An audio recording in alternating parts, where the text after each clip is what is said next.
హేమమాలిని చాలా సంవత్సరాల తర్వాత బాలీవుడ్ డ్రీమ్ గర్ల్.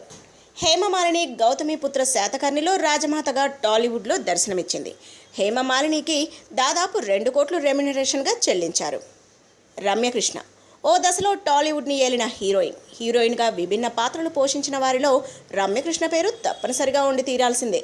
రాజమౌళి బాహుబలి మాత్రం రమ్యకృష్ణకు ఎనలేని పేరును తీసుకొచ్చింది. అప్పటి వరకు రోజుకు వేలల్లో తీసుకునే పారితోషికం లక్షల్లోకి చేరుకుంది. రమ్యకృష్ణ రోజువారీ రెమ్యునరేషన్ ఇప్పుడు 2 లక్షలు.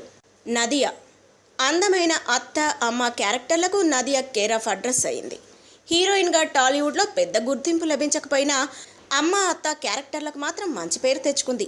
ఇంత అందమైన అమ్మ రెమ్యునరేషన్ ఎంతో తెలుసుకుంటే దిమ్మ తిరిగిపోవాల్సిందే.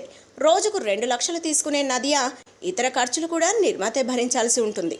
జయసుధ సావిత్రి తర్వాత సహజ నటి అన్న బిరుదును సొంతం చేసుకున్న ఒకప్పటి హీరోయిన్ ఇప్పటి అమ్మ జయసుధ. మధ్యలో రాజకీయాలంటూ అటువైపు వెడుతున్న అమ్మ నాయనమ్మ పాత్రలకు బెస్ట్ చాయిస్గా నిలిచింది. రోజుకు 2 లక్షల చొప్పున తీసుకుంటుంది. ఆ పైన ఒక్కో రోజు 1 లక్ష అదనంగా చెల్లించాల్సిందేనట. రేవతి వెండితెర మీద ఉన్న టాలెంటెడ్ నటీమణులలో రేవతి పేరు చెప్పుకొని తీరవలసిందే. హీరోయిన్గా తెలుగులో చేసిన సినిమాలు తక్కువే అయినా మంచి హీరోయిన్ అని పేరు తెచ్చుకుంది. మిగతా అమ్మల మాదిరిగా రోజుకి ఇంత అని కాకుండా సినిమాకు 20 నుంచి 25 లక్షలు తీసుకుంటుంది రేవతి. పవిత్ర లోకేష్ వయస్సు రీత్యా చిన్నదే అయినా ఇటీవలి కాలంలో పవిత్ర లోకేష్కి డిమాండ్ బాగా పెరిగింది. అమ్మ పాత్రలో ఎంత చక్కగా ఒదిగిపోతుందో రెమ్యునరేషన్ విషయంలో కూడా అంతే పట్టువిడుపుతో వ్యవహరిస్తుంది అంటారు సినీ జనాలు. రోజుకు 50 నుంచి 60 వేలు తీసుకుంటుంది. రాశి చైల్డ్ ఆర్టిస్ట్ నుంచి హీరోయిన్గా ఎదిగింది రాశి. హీరోయిన్గా మంచి ఫామ్లో ఉండగానే పెళ్లి చేసుకొని కొంతకాలం సినిమాలకు దూరమైంది. ఆ తర్వాత బరువు విపరీతంగా పెరిగిపోవడంతో చిన్న వయసులోనే క్యారెక్టర్ ఆర్టిస్ట్గా అవతారం ఎత్తాల్సి వచ్చింది. అక్క అమ్మ వదిన ఇలా తనకు తగిన క్యారెక్టర్ చేస్తుంది. ప్రస్తుతం రాశి రోజుకు 75,000 రూపాయల చొప్పున తీసుకుంటుంది. రోజా సినిమా పేరు తలుచుకోగానే ముందుగా మదిలో మెదిలేది ఆ సినిమా హీరోయిన్ మధుబాలానే. దేశవ్యాప్తంగా ఎంతోమంది అభిమానులను సంపాదించుకున్న మధుబాలాకి హీరోయిన్గా అనుకున్నంత పేరు రాలేదు. రోజుకు 75,000 చొప్పున తీసుకునే మధుబాలకు బాలీవుడ్లో కన్నా కోలీవుడ్లోనే అవకాశాలు ఎక్కువగా వస్తుంటాయి.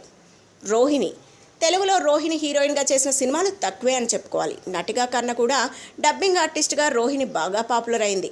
రోహిణి ఒక్కో సినిమాకి రోజుకి 50 నుంచి 60 వేల చొప్పున తీసుకుంటుంది. శరణ్య కోలీవుడ్లో ఫేమస్ అమ్మ శరణ్య. తెలుగులో తక్కువ సినిమాల్లో తల్లి పాత్రలు పోషించింది శరణ్య. ఇంద్రుడు రఘువరన్ బీటెక్ సినిమాలతో బాగా పేరు తెచ్చుకుంది. రోజుకి 40 నుంచి 50 వేల వరకు రెమ్యునరేషన్ తీసుకుంటుంది.